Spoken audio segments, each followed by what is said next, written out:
Good afternoon, everyone. Go ahead, ma'am. Now, Dr. Aparna, Oasis Fertility, Anna Nagar, Chennai, senior consultant. So today we are going to discuss when do we offer fertility treatment. Fertility treatment na it's not just IVF. மற்ற fertility treatment கூட simple fertility treatments கூட ovulation induction timed intercourse இல்லைன்னா IUI. So infertility na என்ன? 1 year of marriage அப்புறம் that is after 1 year of unprotected intercourse யாராவது conceive ஆகலைன்னா that is called infertility. இப்போ இவங்களுக்கு வந்து எல்லாருக்கும் என்ன 1 year வரலும் வெயிட் பண்ணணுமா? கிடையாது. சம்டைம்ஸ் சில கப்புள்ஸ் வந்து யங் ஏஜா இருப்பாங்க, less than 30 years, less than 35 years. அவங்களுக்கு வந்து ஒரு வருஷம் வெயிட் பண்ணதுல தப்பே இல்லை. பட் சப்போஸ் கப்புள் கொஞ்சம் எல்டர்லியா இருக்காங்க, முதல்லயே வந்து லேடிக்கு ஒரு 30க்கு மேல வயசாயிடுச்சு, 35க்கு மேல, even the husband is more than 35, அப்படின்னா no need to wait for 1 full year in case you are planning a pregnancy. If you are not planning a pregnancy, it's a different thing. But if you are planning a pregnancy, ஒரு வருஷம் ஃபுல்லா wait பண்ணணும்னு அவசியம் கிடையாது. So you can go and get the basic investigations done. So for a male, whether he has a thyroid, whether he has sugars, and how his semen analysis is.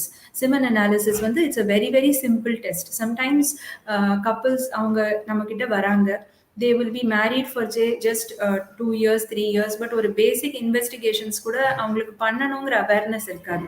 So அதனால ஒரு basic investigations for a male, at least a thyroid, sugar, and infection screening அது எல்லாருமே பண்ணுவோம் before the semen analysis, and of course the semen analysis. அதுல வந்து what's a normal analysis and when do you have to worry about it? Normal வந்து ஒரு 15 million sperms count normal. நம்ம 3 விஷயம் பார்ப்போம். ஒன்று கவுண்ட், ஒன்று மோட்டிலிட்டி, தட் இஸ் அது நீஞ்சிற தன்மை, மூணாவது மார்ஃபாலஜி, அது பார்க்க எப்படி இருக்கு. ஸோ ஃபர்ஸ்ட் கவுண்ட் 15 மில்லியன் ஆனான்னு இருக்கணும், மோட்டிலிட்டி அரௌண்ட் 30% இருக்கணும், மார்ஃபாலஜி ஒரு 100 ஸ்பெர்ம்ஸ் நம்ம மைக்ரோஸ்கோப்ல பார்த்தோம்னா 4 ஸ்பெர்ம்ஸ் தான் நார்மலா இருக்கணும், தட் இஸ் 4% நார்மல் மார்ஃபாலஜி இருக்கணும். பட் யாருக்காவது ஒரு 3% தான் மார்ஃபாலஜி இருக்கு, ஆர் 12 மில்லியன் ஸ்பெர்ம்ஸ் இருக்கு, மோட்டிலிட்டி அந்த அளவுக்கு நல்லா இல்லை, 25% இல்லை, அப்ப என்ன அவங்களால கன்சீவ் பண்ண முடியாதா? Definitely yes. ஏன்னா சிமன் அனாலிசிஸ் வந்து ஒரு தடவை வந்து நம்ம ஒரு தடவை பண்ணி இது வந்து சரியா இல்லை அப்படின்னு லேபிள் பண்ண முடியாது. ஏதாவது ஒரு சின்ன ஃபீவரு, இன்ஃபெக்ஷனு, இதெல்லாம் கூட பாதிக்கும். அண்ட் ஸ்பெர்ம்ஸ் வந்து எவ்ரி 3 months ப்ரொடியூஸ் ஆகும்.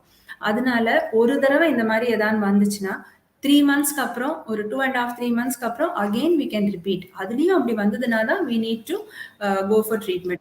ஏன்னா உடனே வந்து by seeing it you need not immediately go for treatment. That is one. So semen analysis. Next, for a female, what are the things we will check? ஒன்னு வந்து first the thyroid, sugar, whether it is normal. ரெண்டாவது a basic scan, uterus எப்படி இருக்கு, ovaries எப்படி இருக்கு, ovaries-குள்ள வந்து follicles எப்படி இருக்கு. follicles-னா அந்த eggs வந்து எப்படி இருக்கு, அந்த நமக்கு eggs வந்து தெரியும் மைக்ரோஸ்கோபிக். ஸோ ஃபாலிக்கல்குள்ள எக் இருக்கும். ஸோ அதனால எத்தனை ஃபாலிக்கல்ஸ் இருக்கு. ஏஎம்ஹெச் எல்லாருக்கும் பண்ணணும்னு தேவையில்லை. ஏஎம்ஹெச்னு ஒரு டெஸ்ட் இருக்கு, ஆன்டி முலேரியன் ஹார்மோன்னு. அது வந்து that will tell us what is the quantity of the X in the ஓவரின்னு. That is not necessary. முதல்ல ஃபர்டிலிட்டி ட்ரீட்மெண்ட் செக்அப் வரைச்சியே வந்து ஏஎம்ஹெச் பண்ணணும்னு it is not at all necessary. முதல்ல ஒரு பேசிக் ஸ்கேன் பார்த்து அதுல ஃபாலிக்கல்ஸ் வந்து ஓரளவுக்கு நார்மலா இருந்தா it is enough. So next when do you go for treatment? ஒரு 1 year ஆயிடுச்சு, கன்சீவ் ஆகிறதுக்கு ட்ரை பண்றாங்க, ஆனாலும் கன்சீவ் ஆக முடியல. அப்போ முதல்ல யங் கப்புள், யங் ஏஜ் இருக்கு, ஆல் இன்வெஸ்டிகேஷன்ஸ் நார்மலா இருக்கு அப்படின்னா ஒரு simple ovulation induction and timed intercourse. அதனால 5 days வந்து we will give you tablets. அதுக்கப்புறம் 10th day 11th day we will call you of your 10th day 11th day of your periods we will call you for scan. அந்த scan பார்த்து அதுல follicle வளர்றதான்னு பார்த்து, follicle வளர்ற that is follicle mature ஆகிற டைப்ல, ஒரு mature ஃபாலிக்கலோட size வந்து 18 millimeters 20 millimeters இருக்கும். அந்த டைப்ல ஹஸ்பண்ட் அண்ட் ஒய்ஃப் சேர்ந்து இருந்தாங்கன்னா கன்சீவ் ஆகிறதுக்கு வாய்ப்பு இருக்கு. இப்போ இதுக்கு முன்னாடி இன்னும் ஒரு டெஸ்ட் பண்ணணும், that is call the tubal patency test, tube டெஸ்ட்னு. ஸோ இதுதான் வந்து திஸ் இஸ் த யூட்ரஸ். இது வந்து 2 ஓவரிஸ், இந்த பக்கம் ஒரு ஓவரி, இந்த பக்கம் ஒரு ovary. These are the 2 ovaries. Okay, next இது வந்து டியூப். ஸோ இந்த டியூப்ல ஏதாவது அடைப்பு இருந்தா கூட கன்சீவ் ஆகிறதுக்கு சான்ஸ் இல்லை. ஸோ டியூப் டெஸ்டிங் இருக்கு. 2 விதமான டியூப் டெஸ்ட் இருக்கு. ஒன்று வந்து ஹெச்எஸ்ஜி, ஹிஸ்ட்ரோசால்பிங்கோகிராம், அது இந்த ரேடியாலஜி சென்டர்ஸ்ல பண்ணுவாங்க, அது கொஞ்சம் பெயின்ஃபுல். இன்னொன்று எஸ்எஸ்ஜி, செலைன் சோனோகிராம், அடி வழியாவே புஷ் பண்ணி இது வந்து கிளினிக்லயே பண்ணலாம். அடி வழியா சலைனை புஷ் பண்ணி, ஸோ வி சி இந்த ஸ்கேன் டியூப்ஸோட பேட்டன்சி எப்படி இருக்குன்னு. So these are the tests. Next, இப்போ வந்து 3 மந்த்ஸ் நீங்க ஓவுலேஷன் இண்டக்ஷன் டைம்டு இன்டர்கோர்ஸ் பண்ணியாச்சு. ஆனாலும் கன்சீவ் ஆகல. நெக்ஸ்ட் என்ன ஸ்டெப்பு? நெக்ஸ்ட் வந்து ஐயுஐ அப்படின்னு. IUI is called intra uterine insemination. That is இதே மாதிரி தான் ப்ரொசீஜர். ஒன்லி திங், நீங்க சேர்ந்து இருக்கிறதுக்கு பதிலா உங்க ஹஸ்பண்டோட ஸ்பெர்ம்ஸை டைரக்ட்லி யூட்ரஸ்குள்ள வைக்கிறது. ஸோ இதுல என்ன அட்வான்டேஜ்னா, சாதாரணமா கன்சீவ் ஆகிறதோட 10% அதிகம் சான்ஸ் இருக்கு கன்சீவ் ஆகிறதுக்கு வித் ஐயுஐ. ஸோ ஐயுஐ எத்தனை தடவை பண்ணலாம்? மினிமம் 3 times to 6 times பண்ணலாம். Maximum 6 times. அதுக்கு மேல பண்ணி பிரயோஜனம் இல்லை. ஸோ 3 times கன்சீவ் ஆறவங்க தே வில் கன்சீவ். ஸோ ஐயுஐயும் பண்ணியாச்சு. So you have done your ovulation induction timed intercourse, you have done IUI also. அதனாலும் you have not conceived. Next what do you do? Next step is obviously, so everything is normal, still you have not conceived, na, it is called unexplained infertility. ஆனா ஏதாவது ஒரு சின்ன factor இருக்கு. Sperms வந்து கொஞ்சம் சப்நார்மலா இருக்கு. 15 மில்லியனுக்கு பதிலா ஒரு 12 மில்லியன் 10 மில்லியன் இருக்கு. ஒரு மோட்டிலிட்டி 30-32% மோட்டிலிட்டிக்கு பதிலா ஒரு 20% or 15% motility. And morphology instead of 4% it's 3% or 2%. Still conception is possible with IUI or ovulation induction timed intercourse. இப்படியும் ஆகல அப்படின்னா தான் next step we have to move. So first step தேவையில்லை. Again very important, the age of the couple is important. So age of the couple கொஞ்சம் அட்வான்ஸ்டா இருந்துச்சுன்னா we don't have much time. நமக்கு இந்த மாதிரி 6 மாசம் டைம் இல்லை to do all these things. So அந்த டைம்ல yes it is justified நீங்க வந்து directly IVF ட்ரீட்மெண்ட் போறதுக்கு. பட் யங் ஏஜா இருந்தா you can try these treatments. So 3 times IUI பண்ணியும் கன்சீவ் ஆகலை அப்படின்னா next step is fertility treatment is IVF. IVF வந்து in vitro fertilization. And many people get confused. ஐவிஎஃப்னா என்ன, ஐசிஎஸ்ஐ எக்ஸினா என்னன்னு. ரெண்டுமே வந்து ஆர்டிஃபிஷியல் ஏஆர்டி தான், அசிஸ்டட் ரீப்ரொடக்டிவ் டெக்னிக்ஸ் தான். என்னன்னா ஐவிஎஃப் வந்து directly in vitro, that is in விவோனா நம்ம பாடிக்குள்ள நடக்கிறது இஸ் இன் விவோ. வெளியில சேம் கல்ச்சர் கண்டிஷன்ஸ் வெளியில வந்து நம்ம பண்றது வந்து இன் விட்ரோ ஃபர்டிலைசேஷன். அதில் என்ன பண்ணுவோம்னா for a lady. And how is IVF advantages over IUI? Sometimes என்ன ஆகும், நமக்கு கண்ணில் தெரியறது வந்து நம்ம ஸ்கேன் பார்க்குறோம், நமக்கு ஃபாலிக்கல் வளர்றதுன்னு தெரியுது, ஸ்பெர்ம்ஸ் ஓரளவுக்கு பார்க்குறோம். பட் எக்கோ ஸ்பெர்மும் சேருதா, ஃபர்டிலைசேஷன் ஆறுதா, is there a fertilization failure, அதெல்லாம் நமக்கு தெரியாது. ஸோ ஐவிஎஃப் வந்து இதெல்லாம் இந்த ஃபேக்டர்ஸ் எல்லாம் சர்க்கம்வெண்ட் பண்ணிடும். ஸோ ஐவிஎஃப்ல வந்து ஒரு 10 days of injections இருக்கும் for the female. And after the 10 days of injections, we do the IVF. That is, we give the last injection called the trigger injection, and then ஒரு சின்ன anesthesia or half an hour of procedure தான். Under general anesthesia, we do the egg collection. எக்கை வந்து நம்ம collect பண்ணினாவிட்டு அதில் வந்து ஸ்பெர்மை inject பண்ணிடுவோம். ஸ்பெர்மை வந்து அதுலேயே இன்ஜெக்ட் பண்ணிடுவோம். அதுதான் ICSI, intracytoplasmic sperm injection. So ஸ்பெர்ம்ல ஏதாவது ஒரு குறைபாடு இருந்தது அப்படின்னா நம்ம டைரக்டா ஸ்பெர்ம் எக்குக்குள்ள இன்ஜெக்ட் பண்றதுனால அதெல்லாம் பைபாஸ் ஆயிடும். ஸோ ஐவிஎஃப் பண்ணி சாதாரணமா கன்சீவ் ஆகாதோட ஐவிஎஃப்ல வந்து டெஃபினெட்லி பெட்டர் சக்சஸ் ரேட் இருக்கு.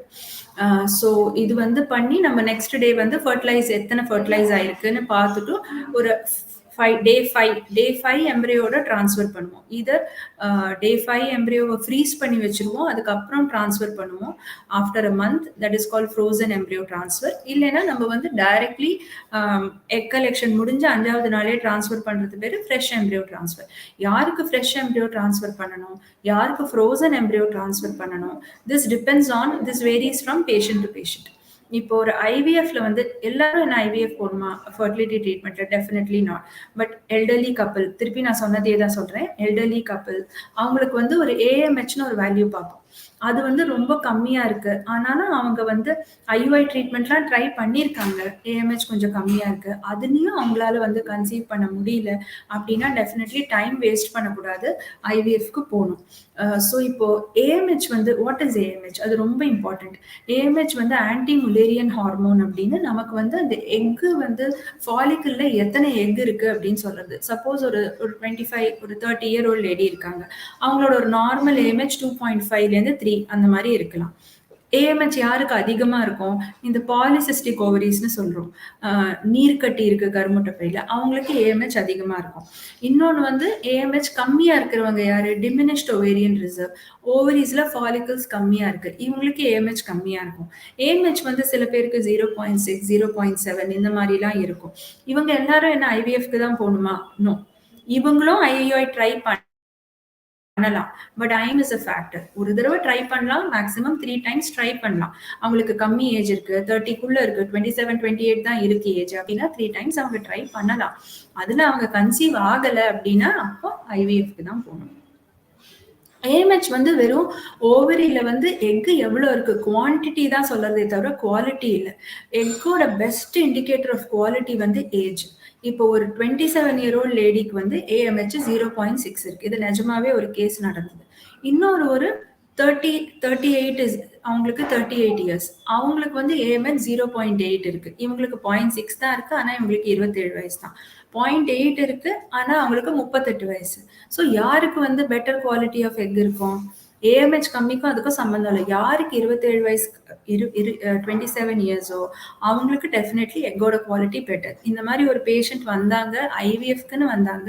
நாங்கள் அவங்களுக்கு ஐயுஐ தான் பண்ணினோம். பிகாஸ் அவங்க ரொம்ப அஃபோர்டபுள் இல்லை, ஏதோ கடன்லாம் வாங்கி வரேன்னு வந்தாங்க. பட் அவங்களுக்கு ஐயுஐ பண்ணி அவங்க ஃபர்ஸ்ட் டைம்லேயே கன்சீவ் ஆயிட்டாங்க.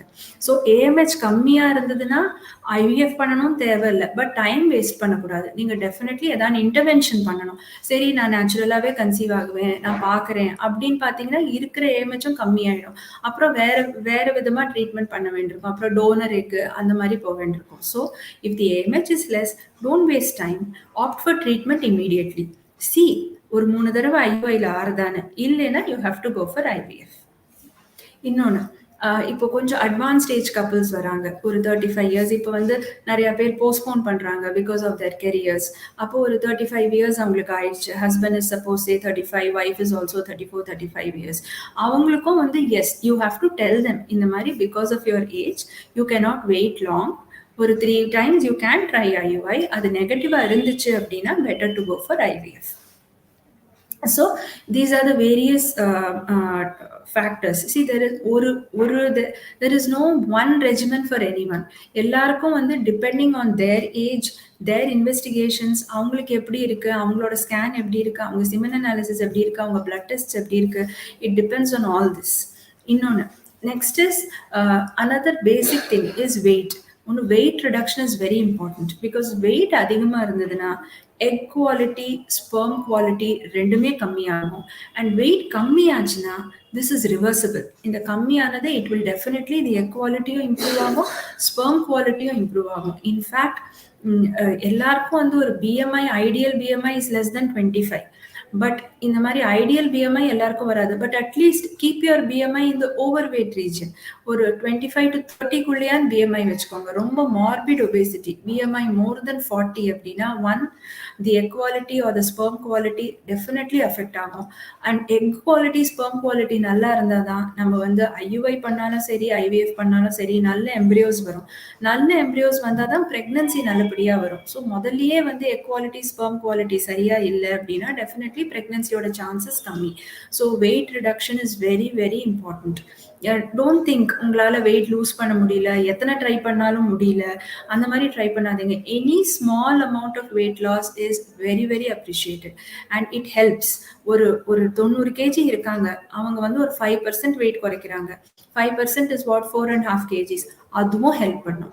So don't think that எனக்கு வந்து I am not able to lose weight, I am trying அப்படின்னு. Keep trying, and whatever little amount of weight loss is there also, that is also commendable. Don't give it up. Next is you have to see the basic things like உங்களுக்கு sugar இருக்கா, thyroid இருக்கா, because சுகரோட control is very important. HbA1c பார்ப்போம். HbA1c tells us the sugar control over the past 3 months. அது வந்து ideally less than 6%. Okay, it can go up to 6 to 6.5% because அது ஜாஸ்தியா இருந்தது. If your sugar is high, then spermsல வந்து headல DNA இருக்கு. So the DNA ஓட fragmentation ஆயிடும். So the sperm quality will not be good. So sugar control is very important for a male. as well as for a female. ஃபீமேலுக்கும் egg quality affect ஆகும். ரெண்டாவது நம்ம embryo transfer பண்றச்சு sugar அந்த கண்ட்ரோல்ல இல்லைன்னா ஒன்று பிரெக்னன்சி கன்சீவ் ஆனாலும் மிஸ்கேரேஜ் ஆக வாய்ப்பு இருக்கு. So sugar control also is very important. Okay, so now நம்ம எப்போ ஐவிஎஃப் ட்ரீட்மெண்ட் பண்ணணும் அப்படின்னு பார்த்தோம். ஸோ எந்த மாதிரிலாம் ட்ரீட்மெண்ட் இருக்கு ஒன்று, அண்ட் அட்வான்ஸ் ஸ்டேஜுக்கு நீங்கள் என்ன பண்ணலாம். அட்வான்ஸ் ஸ்டேஜ் இருந்துச்சு இல்லைன்னா சில பேருக்கு வந்து ரெக்கரண்ட் ப்ரெக்னன்சி லாஸ்னு சொல்லுவோம். 2 தடவைக்கு மேலே அபார்ஷன் ஆகுது, ஆர் ரெக்கரண்ட் இம்ப்ளான்டேஷன் ஃபெயிலியர். 2-3 தடவை ஐவிஎஃப் பண்ணிட்டாங்க, 2 தடவை ஐவிஎஃப் பண்ணிட்டாங்க, ஆனாலும் 2 தடவையும் அவங்களுக்கு வந்து நெகட்டிவ் ப்ரெக்னன்சி டெஸ்ட் வந்திருக்கு. ஸோ இந்த மாதிரி கேசஸ்ல என்ன பண்ணலாம். ஸோ நெகட்டிவா வந்து ப்ரெக்னன்சி டெஸ்ட் வந்தா 2, த சீட் அண்ட் த சாயில் அப்படின்னு. எம்பை வந்து seed, the uterus is the soil. இது ரெண்டும் நல்லா இருக்கணும். ஒரு பிளான்ட் நல்லா வளர்றதுக்கு ஒரு சீடும் ஒழுங்கா இருக்கணும், விதையும் ஒழுங்கா இருக்கணும், அதோட பூமியும் ஒழுங்கா இருக்கணும், சாயிலும் ஒழுங்கா இருக்கணும். ஸோ யூட்ரஸ்ல ஏதாவது பிரச்சனை இருந்தது, சாயில்ல பிரச்சனை இருந்ததுனாலும் பிரெக்னன்சி சரியா வராது. ஆர் த சீடு எம்ப்ரியோல ஏதாவது ப்ராப்ளம் இருந்தாலும் பிரெக்னன்சி சரியா வராது. ஸோ அது எப்படி நம்ம கண்டுபிடிப்போம். ஸோ பிஜிடிஏன்னு சொல்லுவோம், pre implantation genetic testing for aneuploidy. இது வந்து நம்ம எம்ப்ரியோஸ் 5 days எம்ப்ரியோஸ் பண்ணி வச்சு அதுலேருந்து பயாப்சி எடுத்து அனுப்புவோம், எம்ப்ரியோஸ் சரியா இருக்கா அப்படின்னு பார்க்கறதுக்கு. ஸோ எம்ப்ரியோஸ் நல்லா இருந்துச்சு அப்படின்னா உங்களோட ரிசல்ட் வந்து யூப்ளாய்டு அப்படின்னு வரும். எம்ப்ரியோ சரியா இல்லை அப்படின்னா ரிசல்ட் வந்து அன்யூப்ளாய்டு அப்படின்னு வரும். ஸோ இது யூப்ளாய்டு எம்ப்ரியோவை நம்ம டிரான்ஸ்ஃபர் பண்ணினோம்னா definitely very very good chances of pregnancy. Aneuploid embryo நம்ம டிரான்ஸ்ஃபர் பண்ணோம்னா ஈதர் நெகட்டிவ் ஆகும், இல்லை பாசிட்டிவ் ஆனாலும் மிஸ்கேரேஜ் ஆயிடும். It will not continue. So நம்ம என்ன உள்ள போடுறோம் அது வந்து தெரிஞ்சுக்கிறது இம்பார்ட்டன்ட். எல்லாருக்கும் இதை பண்ணணுமா பிஜிடி? Definitely not. ஸோ யாருக்கெல்லாம் இதை பண்ணணும்? டெஃபினெட்லி ஏஜ் மோர் தென் 37 years இருந்ததுன்னா ஃபார் த ஃபீமேல். இன்னொன்று வந்து ரெக்கரண்ட் இம்ப்ளான்டேஷன் ஃபெயிலியர், அவங்களுக்கு 2 தடவை ஐவிஎஃப் பண்ணியாச்சு ஆனாலும் கன்சீவ் ஆகலை. 3வது ரெக்கரண்ட் பிரெக்னன்சி லாஸ், திருப்பி 2 தடவைக்கு மேலே அபார்ஷன் ஆயிருக்கு. இந்த மாதிரி கேசஸ்ல டெஃபினெட்லி நம்ம வந்து இந்த டெஸ்ட் பண்ணணும். இன்னொன்று இருக்கு, த சாயில், த யூட்ரஸ் எப்படி இருக்குன்னு பார்க்கறதுக்கு. அஃப்கோர்ஸ் யூட்ரஸ் எப்படி இருக்குன்னு நம்ம சாதாரணமாக ஸ்கேன் பார்க்க முடியும். ஓரளவுக்கு 90% ஆஃப் த கேசஸ்ல நம்ம பார்க்க முடியும்.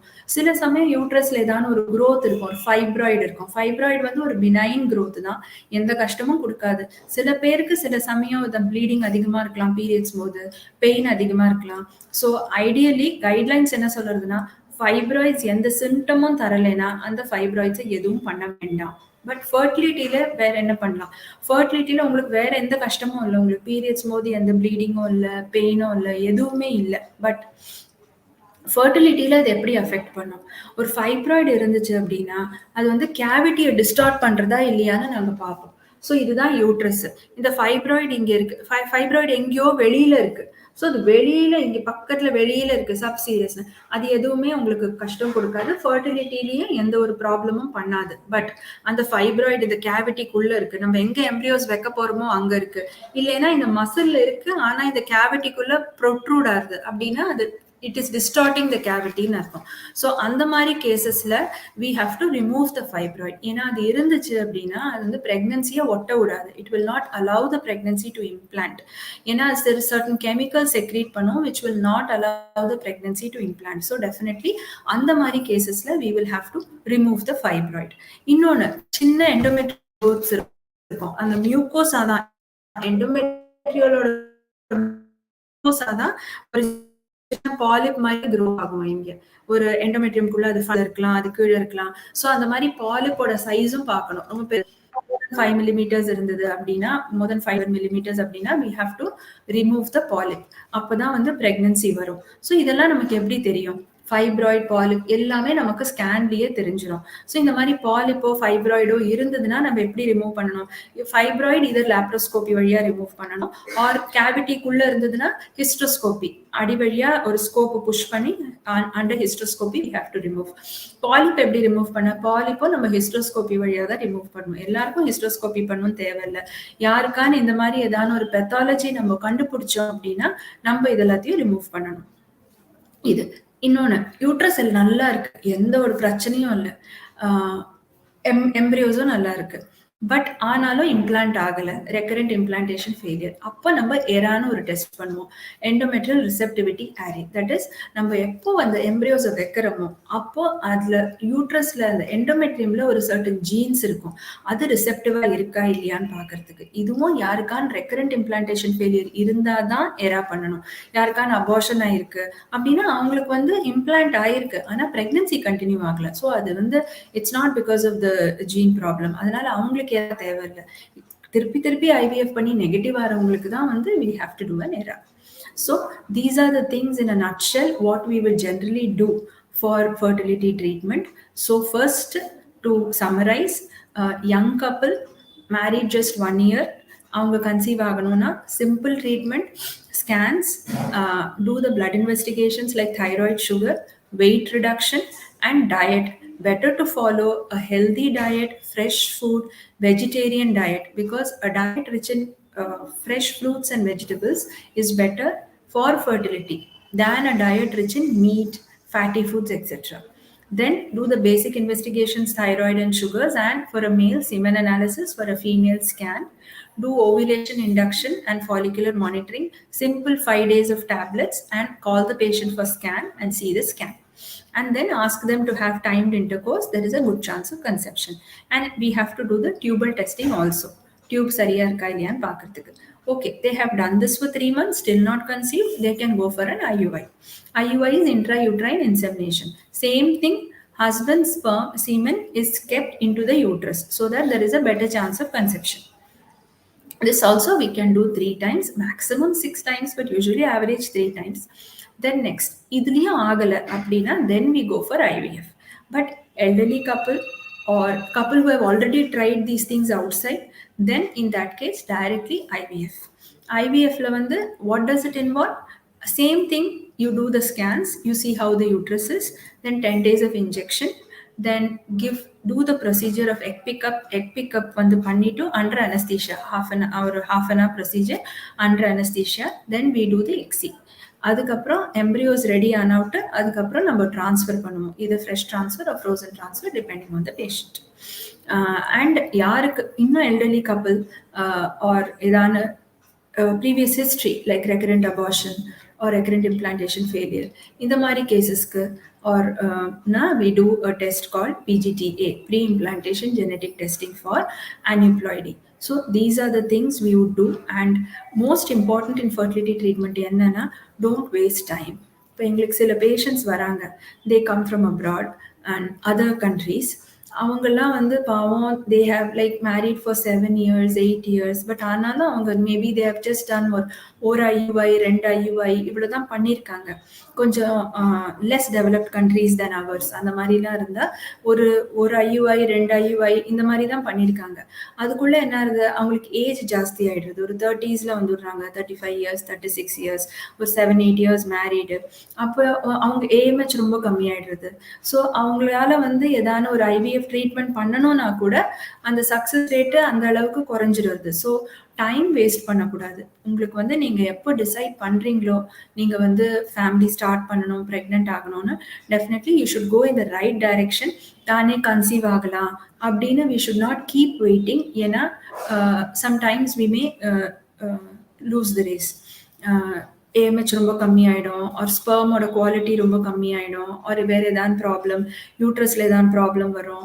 எண்டோமெட்ரியோசிஸ்னு ஒரு ப்ராப்ளம் இருக்குது. அது என்னன்னா, நம்ம வந்து யூட்ரஸோட லைனிங் வந்து யூட்ரஸோட மசில்ல அங்கெல்லாம் வந்துடும்.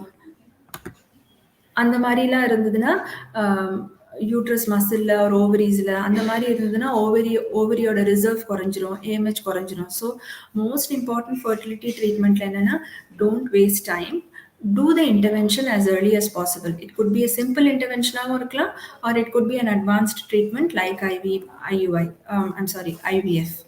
It could be a simple treatment like ovulation induction, timed intercourse, or IUI, or it could be an advanced treatment like an IVF. But time is of the essence. Thank you. You have any questions?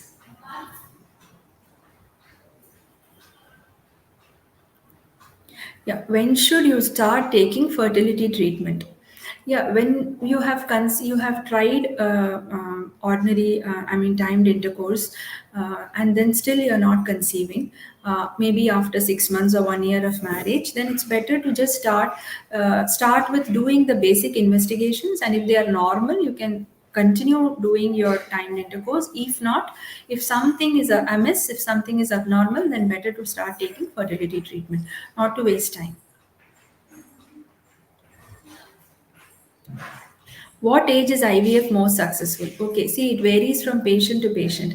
Obviously, the younger the age, the better the success that is there. But that said, if even if in advanced stages, if we use the right protocol, if we use the right things for the patient, like a PGT, when we put the right embryos into the patient, then definitely it is successful.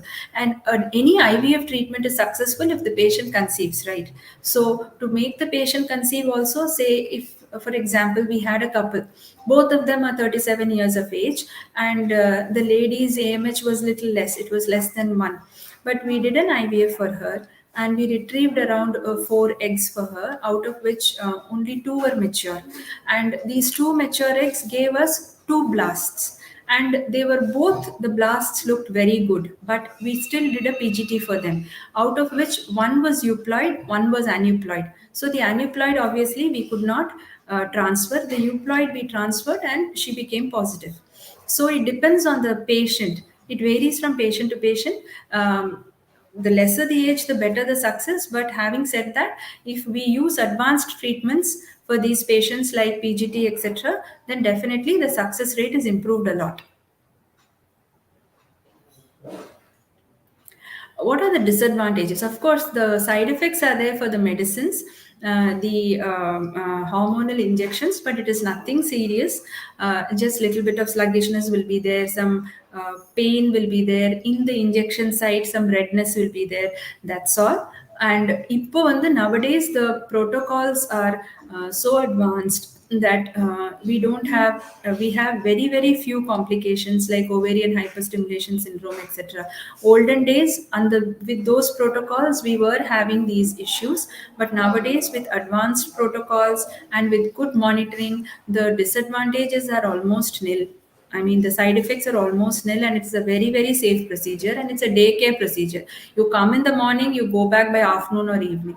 You don't even have to stay admitted in the hospital. What are the signs of poor air quality? Okay, it's a very difficult question to answer, because seeing an AMH or seeing the scan, or whenever we are stimulating a patient also, we can never assess the air quality, because all we can see is the size of the eggs or how much the AMH is. As I told earlier, a low AMH doesn't ensure a poor egg quality. It just tells us the number of eggs is less. So the egg quality, the best indicator of egg quality is age. The younger the age, the better the egg quality. The more the age, the poorer the egg quality. But having said that, we have had patients. Of course, there are exceptions. Very few cases we have had patients who are little elderly also, but very good egg quality is there. So once we do the IVF and take out the egg during egg retrieval, and we see the eggs under the microscope only, and we see the fertilization only, we can assess whether the egg quality is good or poor. And having said that, ultimately, in the end, if an egg and a sperm, if an embryo gives pregnancy, it is good. If it doesn't give pregnancy, then there is some issue.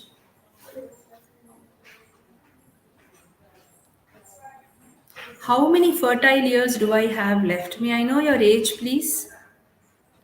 So it's not like it's the same for everybody.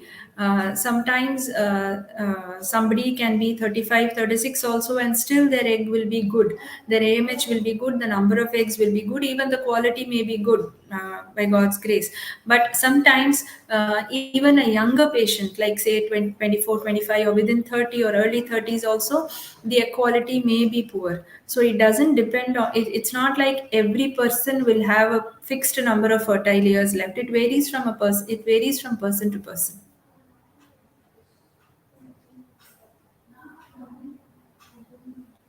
My uterine cavity space is less. Is it okay for pregnancy to continue?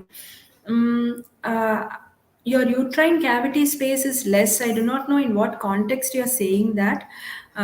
because if the usually the uterus grows during pregnancy by many times, and if you're already pregnant and if your pregnancy is continuing, then it shouldn't be a problem unless you have had a previous history where you have had some bad obstetric history.